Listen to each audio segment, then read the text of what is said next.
What is up, everyone? It's Quinn here, and in today's video, I'm going to be going through my Week 8 top 20 tight end rankings. And I think this is a really interesting week to do rankings because it's by Mageddon. You're missing some of those truly elite options at the tight end position. Trey McBride, Brock Bowers, Sam Laporta has been in like that mid-tier tight end 1 range. All of those guys are on bye, out of the picture this week. But it seems like within the last couple of weeks, even like just in week 7, there's been a lot of these like depth tight ends that have kind of come out of nowhere and maybe don't love them in your lineup. But I think there's kind of a surplus of dudes that you're just like, all right, fine, you can be in my lineup. You're somewhat playable. So I do think it's kind of an interesting just like video this week. If you guys enjoy, hit the like button, subscribe. But let's dive right into tier 1 here. And we're going to start it off with the rookie Tyler Warren. He's the tight end 3 in points per game so far, averaging 14.5 PPR points per game. Just a super solid, consistent option.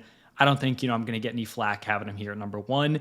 Then at number 2, going to go with Jake Ferguson going up against the Broncos. And on the season, Ferguson is the tight end 1 in points per game, averaging 17.2. I do think Ferguson has been very reliant on getting into the end zone. In the last 4 weeks, he has not hit 50 receiving yards, but he has scored 6 total touchdowns. Now, he's going to have touchdown upside playing on this offense, with a lot of strong weapons. The Cowboys defense sucks. They're going to get into a lot of shootouts.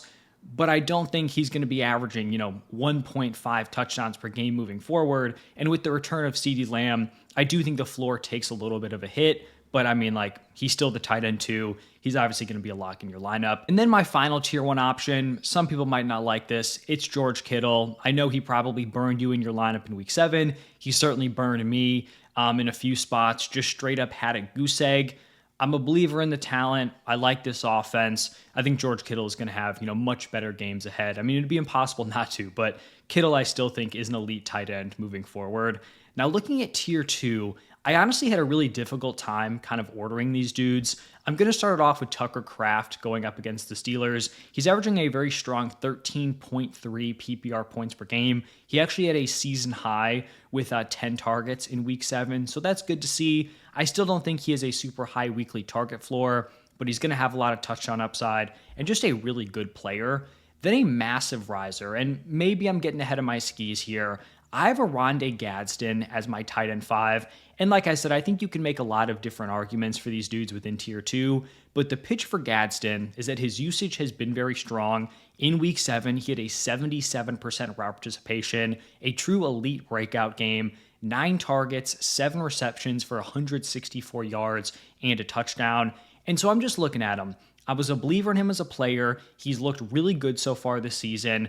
The usage is there. He's on a super pass-heavy offense. The touchdown upside is going to be there. He just checks a lot of the boxes that I'm looking for. So I do think he is going to be a really strong option this week. And I think rest of season, he's probably going to fluctuate from the mid-tier tight end 1 to maybe high-end tight end 2 territory. There's a lot of guys in this mix, but he is someone who I like more than the other guys here in tier 2.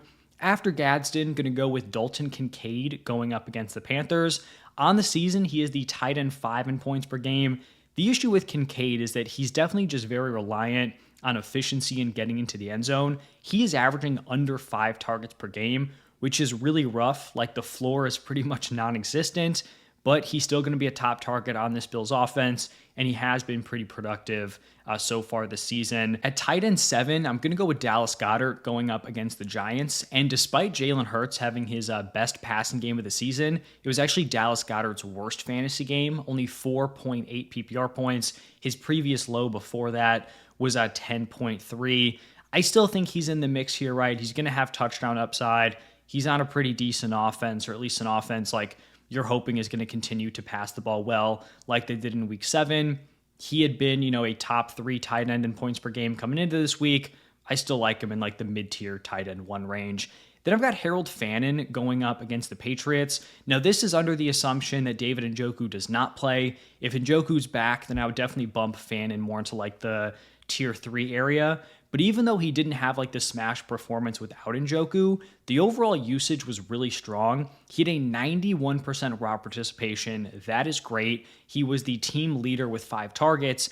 The issue is just game script wise and also weather, right? The weather was crazy winds, not a game you want to pass a ton in. But also, like, the Browns were just blowing out the Dolphins. So they were just force feeding Quinshon Judkins, and there just wasn't a ton of overall passing volume. I think it's going to be a trailing game script here against the Patriots. And so if Njoku's out, with the type of usage he saw in week 7, I think Harold Fannin Jr. is a really strong play. And then the last guy I have in this tier is going to be Travis Kelce going up against the Commanders. And I do think the return of Rashee Rice is going to be a big hit to Kelce's fantasy value. In the last 10 healthy games that Rashee Rice has played, Travis Kelce is only averaging 8.7 PPR points per game. And then we even saw it in week 7, right? Only 3 targets, did have a big play in there. So, like, from a fantasy perspective, it wasn't terrible. But I do think the floor is low. I think the ceiling also takes a hit just because you have a lot of other guys who are, commanding targets on this offense. So Kelce is going to close out tier 2.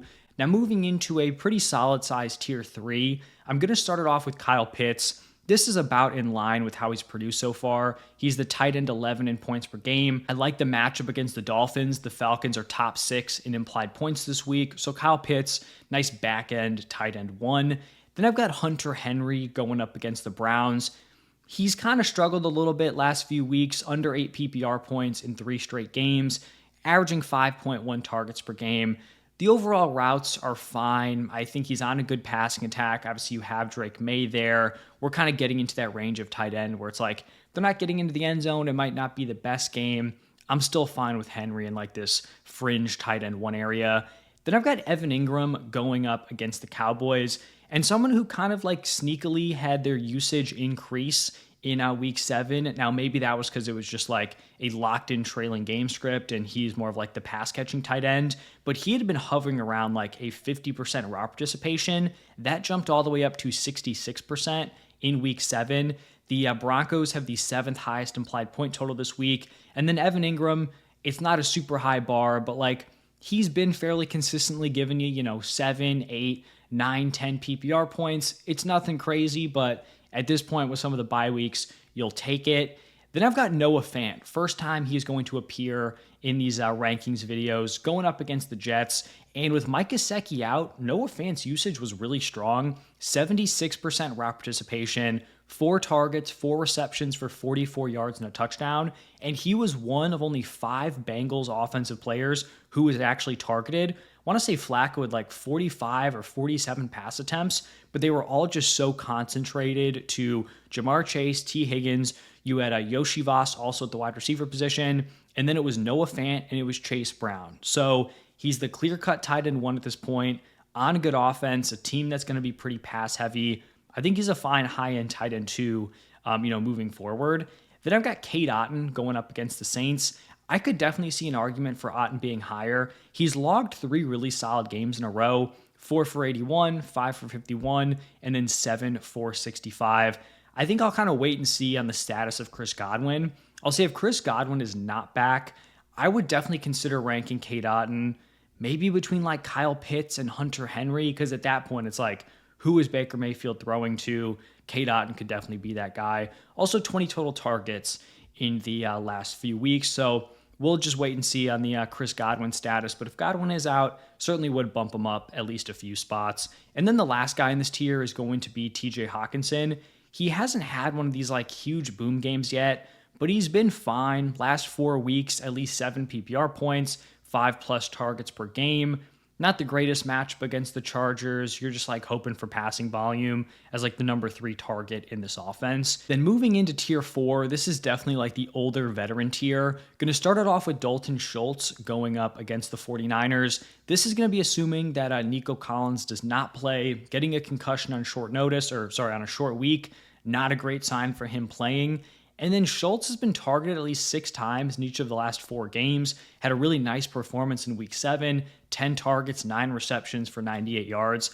My concern, though, is that this offense has already looked terrible. If Nico Collins is out, like you are really looking at a heinous wide receiver room, especially when they're not even going to play their rookies and Jaden Higgins and Jalen Knoll. Like you're going to be running out starting wide receivers with like Xavier Hutchinson and Braxton Berrios, which is kind of like what they wanted to do despite spending 2 day 2 picks on these wide receivers.